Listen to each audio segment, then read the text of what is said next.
Hi my feathered friends, this is Ferdinand the Cardboard Stacker here with the review of Chocobo's Crystal Hunt, the card game.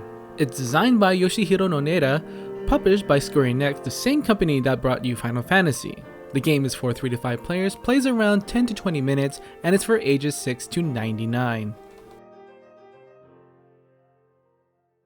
For those not familiar with the Final Fantasy series, this game is themed around Chocobos, a mountable, adorable big yellow bird. In Chocobo's Crystal Hunt, your goal is to obtain a number of crystals in your hand at the end of your turn.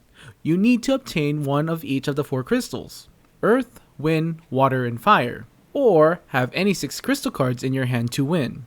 First, give each player a random crystal marker. Each player begins with a fat chocobo, a starting crystal indicated with their crystal marker, and 1 random card off the deck. The player with the fire crystal begins the round. On your turn, after drawing a card, start hunting by playing the fat chocobo or a regular chocobo. Playing either of them allows you to pick a random card from a player's hand and reveal it.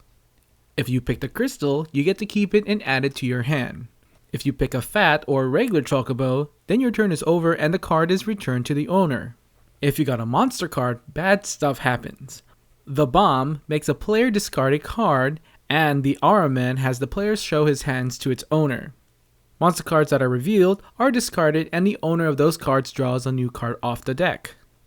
After picking a card, if you use a fat chocobo, it always goes back to your hand no matter what the outcome, and your turn passes to the player to the left. If you played a regular chocobo and you got a crystal, take back your chocobo into your hand and you may continue your turn by playing another chocobo card. If you took another player's chocobo, then you lose your chocobo, but you may continue your turn as usual. If you pick a monster, well, your turn is now over and you lose your chocobo. If you have the necessary cards by the end of your turn, you win the round and gain a victory token. Start a new round with players passing their crystal tokens to the left. Remember to keep your fat chocobo. Collect 2 victory tokens and you are the winner of the game. Now I have to start off with the cards. They're very nice. They certainly have a good quality feel to them and they have a unique, linen finish is the best way to put it. I love the art and design of the cards, however the tokens not so much. It's kind of like a trade-off with the higher quality cards. Moving on to gameplay, it's simple so I can bring it out to almost anybody, and the time it takes to play places it as a filler. The most fun is hunting for those crystals and hoping you don't get a chocobo or a monster. Although you can have the most optimal strategy by tracking crystal cards for a 4-card win, it's not completely necessary to win the game. But most of the time, players will pick with the player with the most cards in hand. Monster cards add an element of surprise. I won't say they hurt the game much because they do get replaced when used and the consequences aren't terrible.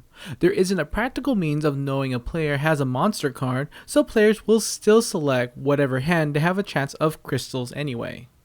Perhaps the most annoying thing is not getting any crystals. The fat chocobo is added into the game as a defense mechanism, but things can get frustrating if it's the only thing you get turn after turn. The game can be won on turn 1 if one is lucky enough.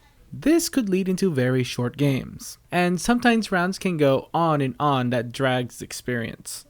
Monster cards are essentially traps, but they're meant to cause some trouble. Overall, they don't have a huge impact.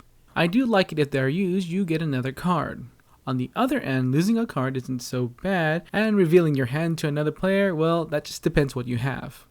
The game does remind me of a classic children's game called Old Maid. Now, Old Maid has a very similar concept. You're just taking random cards from your opponents, hoping to make a pair, and not left with the odd card.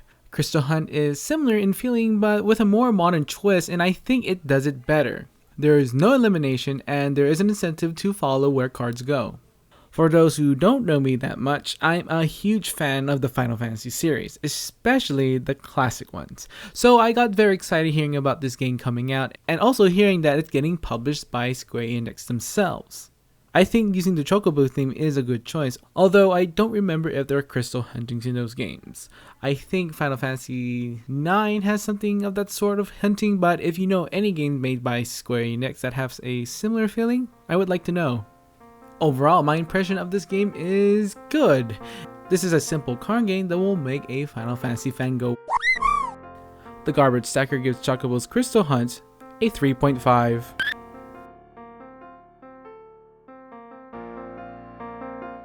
One more thing before you go, please click on that subscribe button so you can be up to date with the latest videos from me. I'd like to personally thank my Patreon supporters to help me fund this channel, and please consider supporting. Visit my Patreon page for more information. Don't forget to like and visit our Twitter and Facebook page. And remember to keep on stacking games.